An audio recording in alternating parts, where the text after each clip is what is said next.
Greetings, fellow time travellers, wherever and whenever you are. It's great to have you with me as we journey together through a million years of British and Irish history. This week we're touching down in Ireland in the middle of the 19th century as An Gorta Mór, the Great Hunger, the so-called Irish famine, wreaks devastation and misery upon millions. As well as history and love of place, this podcast series is about getting insights and lessons from the past that help us understand what's happening in the present day. To make sure you don't miss any of the stops on this time traveller's journey of ours, subscribe now to this YouTube channel. The button's down there, you'll find the details below. And if you want to help support the channel in a practical way, sign up to my neiloliverpatreon.com site. It costs a bit of cash, but it gives you exclusive access to a weekly question and answer session that I run with Paul. You get the odd competition, prizes, details below. Okay, now it's time to strap yourselves into the time machine as we set off for another stop on my love letter to the British Isles. Cue the music.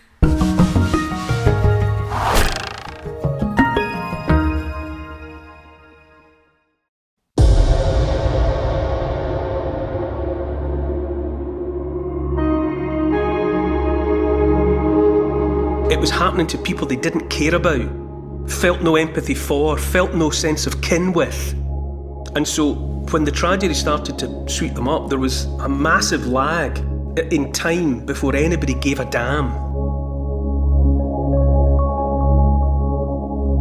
In this episode, a dark shadow is falling across all of Ireland. Starvation stalking the land. Over 1 million people dying of hunger and disease. And maybe 1 million more fleeing the horror. Greed and profit ruled over human lives as ships fully laden with food left Irish ports, and the Great Hunger, An Gorta Mór, made its terrible mark. I'm stepping out across Britain to discover 100 remarkable places that have shaped you, me and the whole world.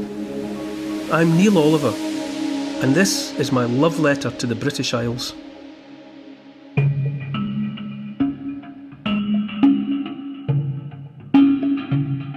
Hi Neil. In the last episode we stood in the shade of a beautiful sycamore tree as the Tolpuddle martyrs struggled for their rights. Where are we this week? Paul, this week we're leaving Dorset behind, crossing the Irish Sea to witness an event which has caused a deep wound between these islands ever since. It was a time of unimaginable pain and suffering that transformed Ireland. We're standing on the edge of a mass grave in the cemetery at Aberystwyth in County Cork.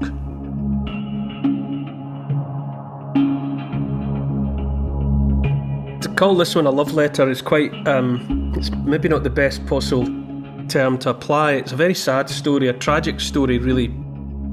There's other stories as awful, but you know, you'd go some to find anything more heartbreaking than what you read about in the history books as the Irish potato famine. That's the subject matter behind this one. The location is Aberystwyth Cemetery, which is in a place called Skibbereen in County Cork, in the Republic of Ireland, down in the south. I was filming in Skibbereen, doing a different story entirely. I'd been out in a wee boat, so I was there for other reasons. And in a break in filming, I stumbled across the cemetery at Aberystwyth and discovered, well, you can't miss it, there's a mass grave in Aberystwyth Cemetery. Now Skibbereen's it's a village.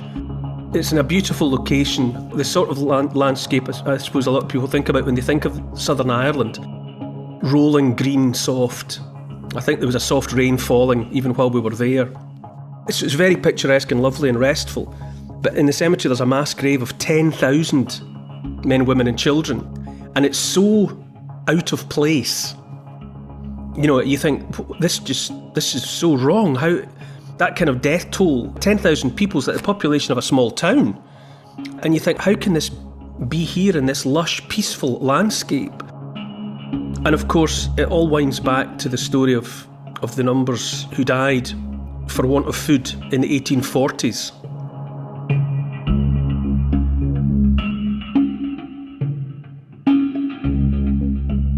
What did did this mass grave look like? Well, Aberstreary Cemetery is a village, graveyard. So there's there's gravestones with people's names on and the usual thing. But there's a plot of land within it. Not very big, really. Not when you're talking about 10,000 people, but it's one great big hole in the ground into which 10,000 corpses were put. During the Irish potato famine, so-called, over 1 million people died. The numbers are hard to come by because the disaster became so massive. It was hard to keep track. So 1 million people died either for want of food or of all the sorts of things like dysentery and cholera and typhus and the other sort of diseases that strike when people are weakened by starvation, by a prolonged period of not getting enough food.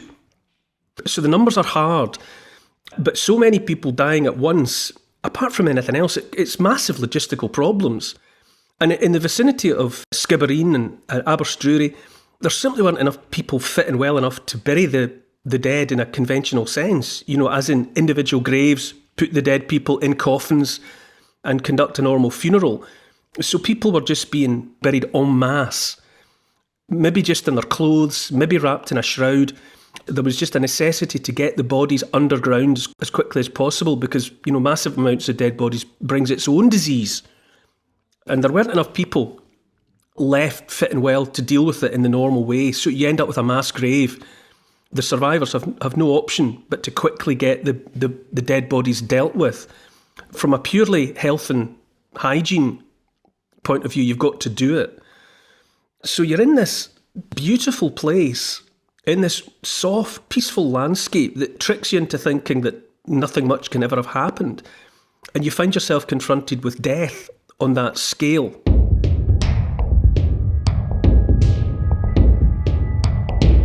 We've talked before, do you remember we did the love letter from Baltimore, where the Muslim pirates came in and took away an entire village? As happened a lot around the coasts of Northern Europe, Britain and Ireland. People were snatched and taken away to slave markets in places like Tunis, and off they went into the slave trade of the Ottoman Empire and whatever. So it's strange to say that part of Ireland has been touched by slavery, starvation, famine. It's important to remember that famine and slavery are part of our story too, which is to say the story of these British Isles. And so incongruous and out of place though a mass grave might seem, it's not. It's just part of the story. It's part of the darkness, part of the tragedy that is the three-dimensional story of the British Isles. There's a lot of heartbreak.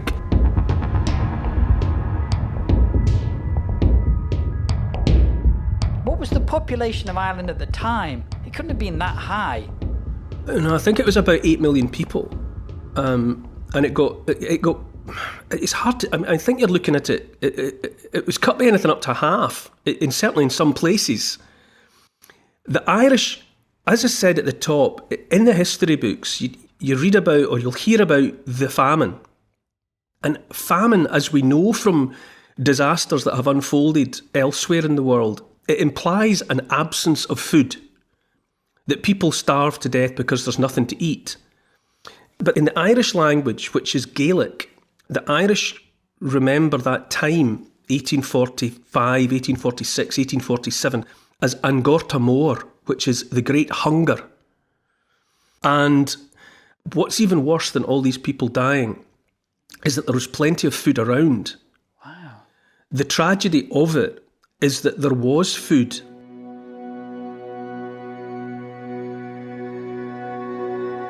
There's an academic called Christine Keneally from the Quinnipiac University in Connecticut, and she's written about all of this. I'm one among many. And in 1847, which was probably the worst year of the disaster, 4,000 ships set sail from ports, taking away all sorts of food. Oats, barley, wheat, calves and sheep, bacon and hams, beans, herrings, lard, honey, onions, oysters, rabbits, salmon. Huge quantities. More than 8,000 gallons of butter left Ireland that year, destined for ports like Bristol and Liverpool. So there was plenty of food, but the starving weren't allowed anywhere near it. The ships were often loaded and departed under armed guard to keep the starving Irish away from it.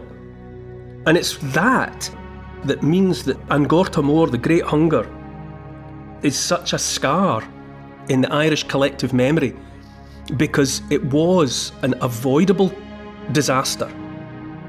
There was no need for it to happen. That horror stemmed from years, decades of neglect of the Irish people by the landlords. A great deal of Ireland was owned by absentee British landlords. And quite often those landlords never visited. They might come and see their holdings once, twice in a lifetime. They might never come. And instead, the estates, the landed estates, were run on their behalf by middlemen who were their factors and ran the estates. And those factors made their living by subletting the land. And what they would do to maximise their profits was subdivide the plots of land down to the point where they were too small, really, to be functioning in terms of plots of land that would keep a family alive.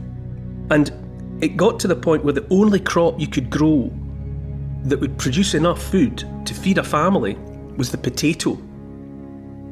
The potato comes from South America originally. There were no potatoes in Europe until the time of Christopher Columbus and the rest of the Spanish and the Portuguese going to the Americas, and they found the potato. It's from the nightshade family, you know, the chilies, sweet peppers, tomatoes, all sorts of things.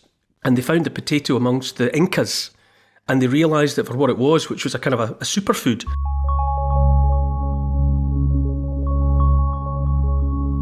If you plant potatoes, they'll give you a huge crop in terms of the relation to the area of land you're growing it from.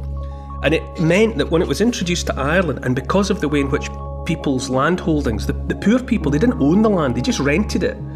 And they were in a cycle of poverty. All they could do to eke out a living and to put food on the table was to grow potatoes.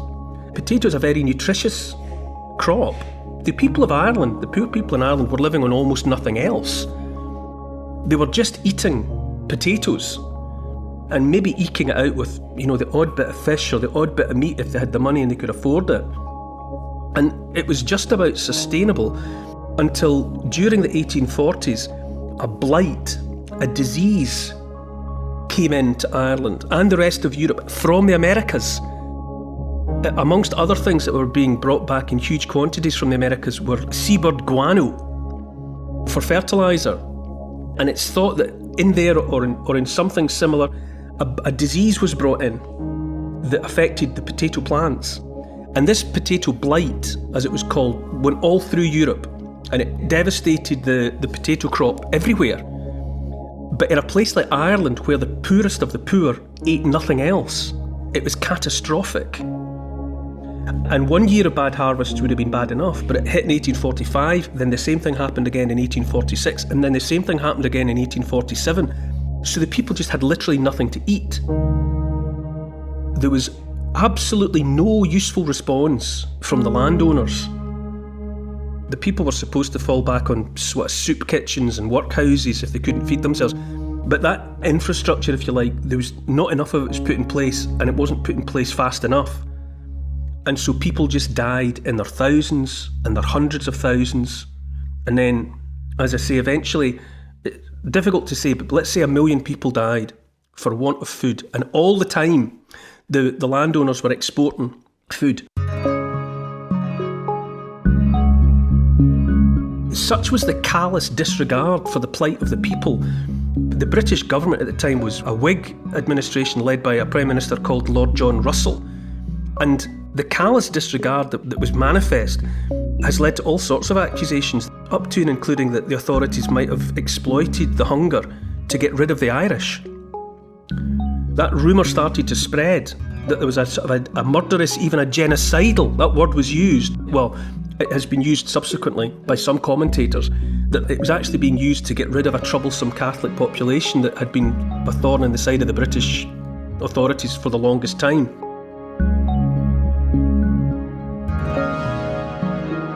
Later on, in the 1930s, Joseph Stalin presided over the Holodomor, which was a mass starvation in the Ukraine. He stood by while people, died en masse. They turned cannibal in their desperation in the Ukraine. And what happened in Ireland, although there was no report of cannibalism in Ireland that I'm aware of, but the extent of the disaster has put it on a par with other sort of man-made horrors that have happened elsewhere. And so it was just an unspeakable tragedy, and some of the world's responses to it are nothing less than bizarre.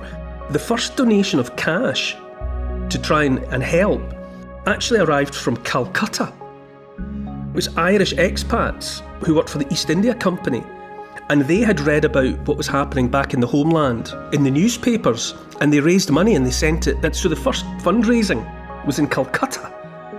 And then an American repurposed warship called the USS Jamestown arrived in Cork Harbour in 1847 with food that had been gathered by Irish people in North America and sent back to the old country.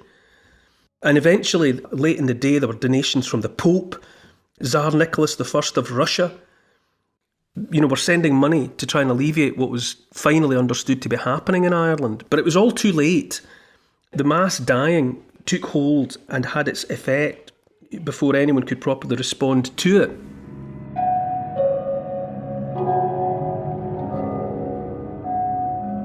When we think of disasters, we think of events that happen quickly. But this is slow-motion disaster. Yes. 3 years. Yes, it was just allowed to happen. I think the general consensus is that it wasn't murderous and it wasn't genocidal, but the extent and the duration of the neglect was such that eventually subsequent commentators looked back on it and said, this is so bad you'd have to think it was deliberate. It was on such a scale, and I'll never forget. I've said it before, when you hear about something like the First World War and you know that millions of people were killed, your brain kind of doesn't process it. It's like trying to imagine the size of the universe. Your brain just says, no, sorry, it can't do that. And there's something similar kicks in when you try and imagine 20 million people being killed in a war. It's too much. And I'll never forget being in that one place, that one small peaceful place in Ireland, and realising that I was standing beside a mass grave of 10,000 people who'd all died at the same time, more or less. In the course of a year or so, all these people had died. And in the same way that if you find out what happened maybe to one family in the First World War, you can just begin to sense the hurt. And likewise, to be in just one location in Ireland and see something as obscene as a mass grave that includes children, I suddenly thought, right, I get this. I understand. And then you begin to understand, obviously Ireland's a place that's, in our lifetimes and for 100 years and more, has been a troubled place. And you begin to understand it's almost like a child that's been battered and grows up to have severe problems. That kind of abuse that was inflicted upon Ireland in the 19th century, it did long-term harm.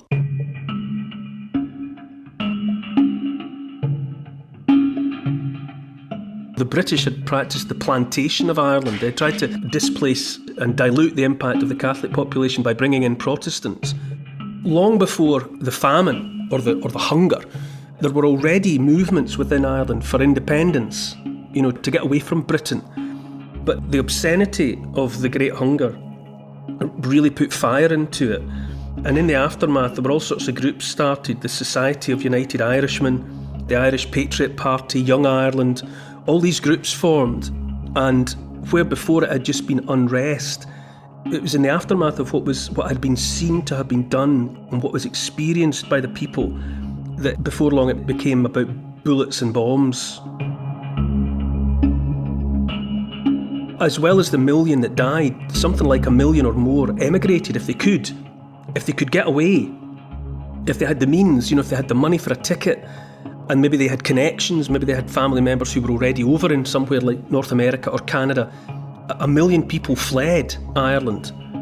The population just fell through the floor because the way in which so many people had been weakened, even if they survived, they were less likely to have children. They didn't have the physical capacity for it. And so the damage that was done to a relatively small population was catastrophic.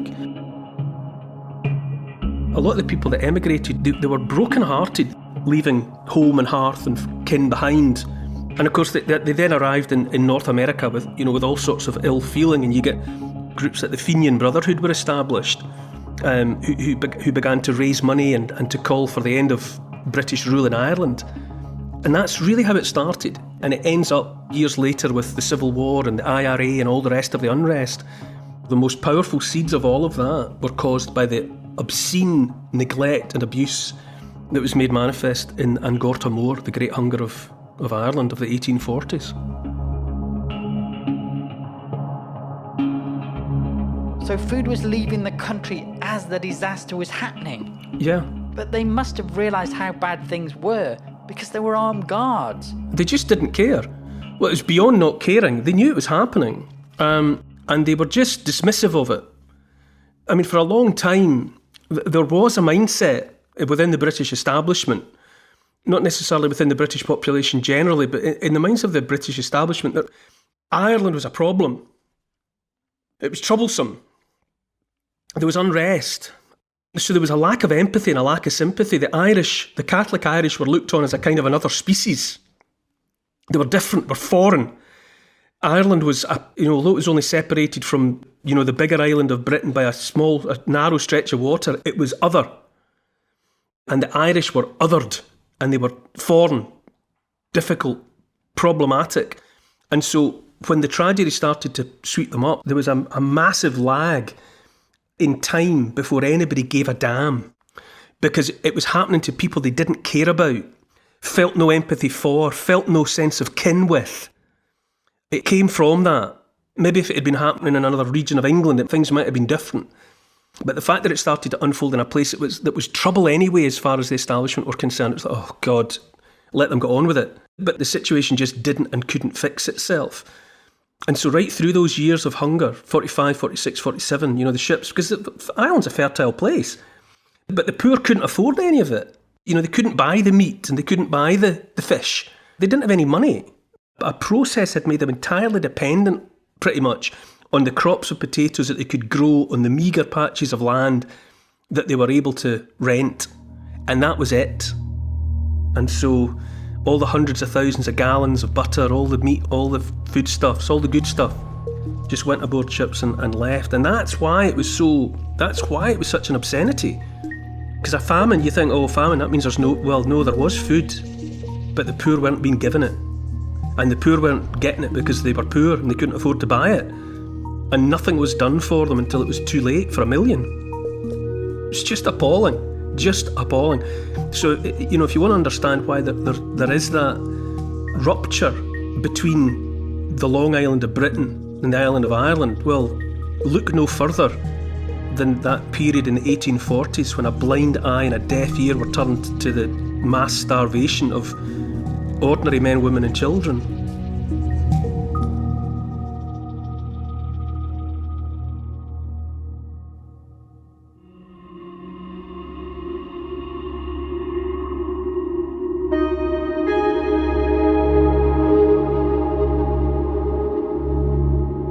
Some know it as the island shaped like a sharp tooth, others as the Lonely Rock. It's also sometimes referred to as Ireland's teardrop. Fastnet, Ireland's most southerly point, has many names. The last part of Ireland that emigrants saw as they fled the Great Hunger on their way to North America. A sight that saw many a teardrop shed. A treacherous rock that sank countless ships before a lighthouse was built upon it, a rock wreathed in sadness. Next time in my love letter to the British Isles. To help support this podcast, which is and always will be free, and to get access to new and exclusive history and comment videos every week, sign up to my Neil Oliver Patreon site. It'd be great to see you there. Check out the Instagram account called Neil Oliver Love Letter. And please write a review of this week's podcast and share it with your friends. For further reading about these favourite destinations of mine, you could try my book. It's called The Story of the British Isles in 100 Places, and it's published by Transworld. Neil Oliver's Love Letter to the British Isles is produced by Paul Ratcliffe and Neil Oliver for Fat Belly Films. Music is by Malcolm Goldie. Social media producer is Oscar CFR. Additional research is by Evie, Lucian, Archie and Teddy. Finance is by Catherine and Trudy. Post-production is by Althorpe Studios and the graphics are by Paul Plowman. And special thanks to the people across history who have made and continue to make these Isles such an incredible place. This has been an FBF Podcasts production.